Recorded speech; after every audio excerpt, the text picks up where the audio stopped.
నమస్తే, welcome to Andhraprabha. నేను శిశిర. ఇప్పుడు మనతో పాటు సినిమా క్రిటిక్ చిట్టిబాబు గారు ఉన్నారు. ఆయనతో మాట్లాడి తెలుసుకుందాం సినిమాల గురించి. నమస్తే అండి. ఇప్పుడు మనకి సంక్రాంతికి డాకు మహారాజ్, సంక్రాంతికి వస్తున్నాం, వెంకటేష్ గారి మూవీ, బాలకృష్ణ గారి మూవీ, గేమ్ చేంజర్ మూవీ కూడా రిలీజ్ అవ్వబోతోంది. అయితే గేమ్ చేంజర్ మూవీ 1500 కోట్లు వసూలు చేస్తుందని అంచనా వేస్తున్నారు. అంటే చాలామంది చెప్తున్నారు సినిమా బ్లాక్ బస్టర్ హిట్ అవ్వబోతోంది అని. సో దానికి మీరేమంటారు? ఈ రాబోయే 3 సినిమాల్లో first block buster Daaku Maharaj, రెండో హిట్ మూవీ సంక్రాంతికి వస్తున్నాం, తర్వాత నిలబడబోయే సినిమా ఇది. ఎందుకు అంటున్నానంటే డాకు మహారాజ్ బాలయ్యని కొత్త జోరల్లో, బాలయ్య మాస్ ఉంటూనే ఒక కొత్త స్టైల్లో చూపిస్తున్నారు బాలయ్యని. సో ట్రైలర్ చూస్తుంటే కూడా కొత్త ఏదో కనపడుతుంది. సో అందులో డైరెక్టర్ బాబీ చాలా సెన్సిబుల్ డైరెక్టర్, చాలా క్యాల్కులేటెడ్గా ఉంటాయి సీన్స్ కానీ, క్రియేషన్ ఆఫ్ క్యారెక్టరైజేషన్ కానీ ఉంటాయి. కనుక ఖచ్చితంగా సంక్రాంతి, అందులో ఆల్వేస్ సంక్రాంతి అనేది బాలయ్య పండగ, అది ఎప్పుడు కనుక అది ఖచ్చితంగా కొట్టే హిట్ సినిమా. ఇప్పుడు ఇది రెండో స్థానం వెంకటేష్ సినిమాకి ఇస్తాను. ఎందుకంటే వెంకటేష్ ఎప్పుడు కూడా ఫ్యామిలీ ఓరియంటెడ్ సినిమాల్లో వెంకటేష్ యాక్ట్ చేసిన ప్రతి హిట్టే. అది దృశ్యం అవ్వచ్చు, అది లక్ష్మి అవ్వచ్చు, ఇది చూసినా కూడా ఫ్యామిలీ ఓరియంటెడ్ సినిమాలో వెంకటేష్ హీరో అంటే హిట్, అది బాగా ఫ్యామిలీస్ ఎక్కుతారు. అందుట్లో పాట కూడా ఆల్రెడీ గోదావరి పాట బాగా హిట్ అయిపోయింది. సో అది రెండు. ఈ మూడో స్థానం గేమ్ చేంజర్. ఎందుకంటే నాకు తెలిసిన ఇన్ఫర్మేషన్, నాకు అందిన ఇన్ఫర్మేషన్ ప్రకారం అమెరికాలో నుంచి అమెరికాలో సెన్సార్ అయింది. అక్కడ సెన్సార్లో దాంట్లో ఇన్ఫర్మేషన్ బయటకు వచ్చింది ఏంటంటే అది చాలా వీక్గా ఉంది. ఏదో పాత సినిమా జాయింట్ లాగా ఉంది. శంకర్ యొక్క పాత సినిమాలో ఒక్కడు, శివాజీ, వాటిలో సీన్లు చూసినట్టే ఉన్నాయి, ఆ డైలాగులు విన్నట్టే ఉన్నాయి, ఆ సన్నివేశాలను చూసినట్టే ఉన్నాయి, కానీ కొత్తగా చూసినట్టు లేదు. శంకర్ యొక్క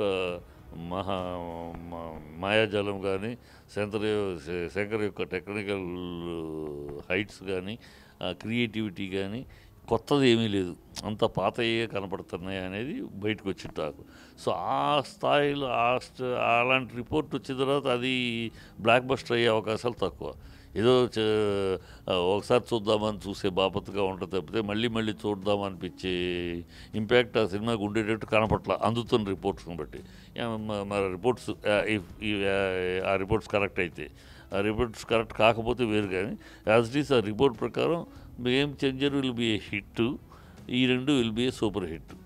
అంటే 1500 కోట్లు వసూలు చేయొచ్చు, భారీ వసూలు రావచ్చు అంటున్నారు. దాని మీద మీరేమంటారు? ఎన్ని థియేటర్లు చేస్తున్నారని 1500 కోట్లు అంటానికమ్మా. ఇప్పుడు వీళ్ళు చెప్పారంటే వాళ్ళు అన్నారని వాళ్ళు ఎడమ చెయ్యి అన్నారు కనుక నేను కుడి చెయ్యి అన్నట్టు తప్పితే వాళ్ళు 12,500 థియేటర్లు రిలీజ్ చేశారమ్మా. 12,500 థియేటర్లు రిలీజ్ చేసి 2 కోట్లు టచ్ చేస్తాము అన్నారు. అవకాశం ఉంది. 12,500 థియేటర్లు అంటే మామూలు కాదు. ప్రపంచవ్యాప్తంగా 12,500 థియేటర్లు రిలీజ్ చేసి ఇంత ఉంది కనుక మేము 2,000 కోట్లు టార్గెట్ పెట్టుకున్నాం అన్నారు. దానికి అర్థం ఉంది, ఒక అర్థం ఉంది. ఆల్రెడీ అందుకని 1,500 దాటారు, 2,000 రీచ్ అవుతారు. 2,000 రీచ్ అయ్యే టార్గెట్ కోసమే ఇప్పుడు ఇంకా మళ్ళీ ఇంకో 20 నిమిషాల ఎపిసోడ్ని ఒకటి యాడ్ చేయటం కదా. సో దానికి మీరు ఎన్ని థియేటర్లు రిలీజ్ చేస్తున్నారు? ఇప్పటికి 1000 థియేటర్లు చేస్తున్నారా, లేకపోతే ఎన్ని అని ఇప్పటికి లేదు ఐడియా. ఇప్పుడు 12,500 అవుట్ ఆఫ్ క్వశ్చన్, అన్ని చేయట్లేదు. హంగామా లేదు, అంత హంగామా సిరీకి అంత హైప్ రాలేదు సినిమాకి, లేదు. ఎన్ని థియేటర్లు, ఎన్ని 3,000, 1,000, 2,000 ఎన్ని ఇంకా తెలియదు. అప్పుడే 1,500 టార్గెట్ ఏ లెక్కలో చెప్తారు? ఏదో వాళ్ళు అన్నారు కనుక వాళ్ళు 12,000 అంటున్నారు కనుక మేము చేస్తాం, వాళ్ళు అంటున్నారు కనుక మేము బ్రేక్ చేస్తాం, వాళ్ళు ఎడం చేయి అంటున్నారు కనుక మేము గుడి చేయి అంటున్నాం అన్నట్టు తప్పితే దానికి ఒక బేస్ ఉండాలి కదా. ఇదిగో ఇన్ని థియేటర్లు రిలీజ్ చేస్తున్నాం కనుక మా కాన్ఫిడెన్స్ మేము కొడతామని. ఇంకా ఆ థియేటర్లు ఏంటని తెలియదు. డెఫినెట్గా 10,000 థియేటర్లు లోపే ఎన్ని చేసినా. 12,500 థియేటర్లు కానే కాదు. 12,500 థియేటర్లు మీరు రిలీజ్ చేయలేనప్పుడు మీరు ఎట్లా ఆ టార్గెట్ పెడతారు? ఉన్న చెవులో పువ్వు పెడతారు ఎవరికన్నా? ఊరినే పిచ్చి మాటలు. ఇప్పుడు సంక్రాంతికి వస్తున్న వెంకటేష్ గారి మూవీ గురించి కూడా, ఆయన మూవీ ఖచ్చితంగా సంక్రాంతికి వచ్చిందంటే, దిల్ రాజు గారి మూవీస్ అయినా వెంకటేష్ గారి మూవీస్ అయినా ఖచ్చితంగా హిట్ కొడుతుంది అని ట్రైలర్లో కూడా వెంకటేష్ గారు డైలాగ్ చెప్పడం జరిగింది ఎండింగ్లో, ఖచ్చితంగా సంక్రాంతికి వస్తున్నాం, ఖచ్చితంగా హిట్ కొడుతుందని ఎవరో గంటపదంగా ఎవడు చెప్పలేడమ్మా. చెప్పుకుంటాం ఎవరైనా, నేను సినిమా తీస్తే ఆ సినిమా హిట్ అవుద్దని చెప్పుకుంటాం, అది తప్పదు, పబ్లిసిటీకి వస్తుంది. ఖచ్చితంగా హిట్ అనేది ప్రేక్షకులు చెప్పాలి.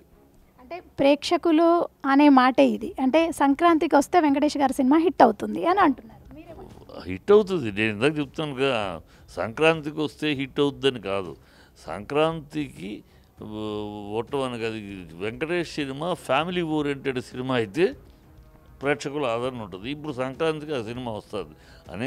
అనేక సార్లు సంక్రాంతిలో వెంకటేష్ సినిమా వచ్చి డమాల్ అయిపోయిన రోజు సందర్భాలు కూడా ఉన్నాయి. కానీ అంటే వెంకటేష్ గారి సినిమా అంటే ఫ్యామిలీ సినిమా అయినా ఏ సినిమా అయినా, అంటే ఇప్పుడు మీరు తీసుకుంటే F2, F3 సినిమాలు అనిల్ రావిపూడి గారి కాంబినేషన్, వెంకటేష్ గారి కాంబినేషన్లో 2 block buster, F2, F3. Venkatesh family oriented సినిమాలు హిట్ సీజన్లో రిలీజ్ అయితే ఫ్యామిలీ ఓరియంటెడ్ సినిమాలు హిట్ అవుతాయి అని ఒక నానుడు ఉంది.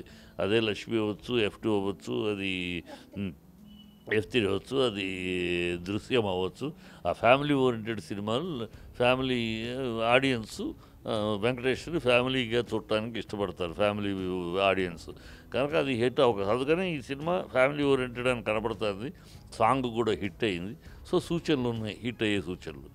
ఫ్యామిలీ ఎంటర్టైన్మెంట్ అయితే ఒకవేళ హిట్ అవుతుంది అంటారు. అంటే వెంకటేష్ గారి కామెడీ అయినా హిట్ అవుతుంది అంటున్నారు బయట. కామెడీ అనేది ఈ సీజన్ సంక్రాంతి సీజన్కి కామెడీ ఎన్ని ఫ్లాప్ అయినాయి లేవో. F3 ఏమైంది? F3 హిట్ అయిందా? లేదుగా. మరి కామెడీనేగా. సో అయ్యని పండగ సీజన్ దృష్టిలో పెట్టుకోవాలి. పండగ సీజన్కి వచ్చే పండగ సీజన్ ఆడియన్స్ అంతా బంధువులు ఫ్రెండ్లు ఒకళ్ళు ఇళ్ళకి వస్తూ ఉంటారు. ఇళ్ళకి వచ్చిన బంధువులు ఫ్రెండ్లు వాళ్ళకి అలా ఉల్లాసంగా ఆనందంగా ఫ్యామిలీతో చూడాలనుకుంటారు. సో ఫ్యామిలీతో చూడాలన్నప్పుడు ఈ ఫ్యామిలీ ఓరియంటెడ్ సినిమాకి మంచి డ్రామా ఫ్యామిలీ ఉన్న సినిమాలకు వెంకటేష్కి అడ్వాంటేజ్ ఉంది. అంతే తప్పితే వెంకటేష్ సినిమా కనుక ఆడేస్తుంది, ఈ సినిమా కనుక ఆడేస్తే ఎవడు అలా రూల్ ఉంటే ఇంకేముందమ్మా. అలా కనుక అలా ఒక పాలసీ ఉందనుకో బ్రహ్మాండం కదా, అందరూ వెంకటేష్ తోటి సినిమా తీస్తారు కదా. అలా లేదు. ఈ వెంకటేష్కి అడ్వాంటేజ్ ఏంటంటే పండగప్పుడు ఫ్యామిలీ సినిమా, అవి 2 ఫ్యామిలీకి సంబంధం లేదు, ఫ్యామిలీ ఓరియంటెడ్ కాదు. ఫ్యామిలీకి సంబంధం అంటే 2 ఫ్యామిలీ డ్రామా ఉండొచ్చు, కానీ ఫ్యామిలీ ఓరియంటెడ్ కాదు. ఇది ఫ్యామిలీ ఓరియంటెడ్. ఈ ఫ్యామిలీ ఓరియంటెడ్ సినిమాకి ఒక పండగ సీజన్లో ఒక ఆప్షన్ ఉంది. ఈ ఫ్యామిలీ ఓరియంటెడ్ హ్యాపీగా సరదాగా కుటుంబం అంతా ఎందుకంటే కుటుంబం అంతా వచ్చి చూసే సీజన్ ఇది. ఈ సీజన్లో కుటుంబం అంతా ఉల్లాసంగా మొత్తం ఇంటికి వచ్చే అల్లుళ్ళు అందరూ కలిసి వెళ్ళి చూడగలిగే సినిమాగా ఇది ఉంటుంది. ఇది ఆ ఆప్షన్ దీనికి అడ్వాంటేజ్ అవుతుంది. అది అందుకని సక్సెస్ అయ్యే అవకాశం. అంటే భారీ కలెక్షన్లు చేసే అవకాశం ఉందా ఈ సినిమా? డెఫినెట్గా ఆ సినిమా. అందుకనే ఫస్ట్ సినిమా డాకు, రెండో సినిమా ఇది సంక్రాంతి వస్తున్నారు, మూడో సినిమా గేమ్ చేంజర్. సంక్రాంతికి వచ్చే సినిమాలు ఢాకు మహారాజ్, తర్వాత సంక్రాంతికి వస్తున్నాం, తర్వాత గేమ్ చేంజర్ మూవీ భారీ కలెక్షన్లు చేయవచ్చని చెప్తున్నారు మన ఫిలిం క్రిటిక్ చిట్టిబాబు గారు.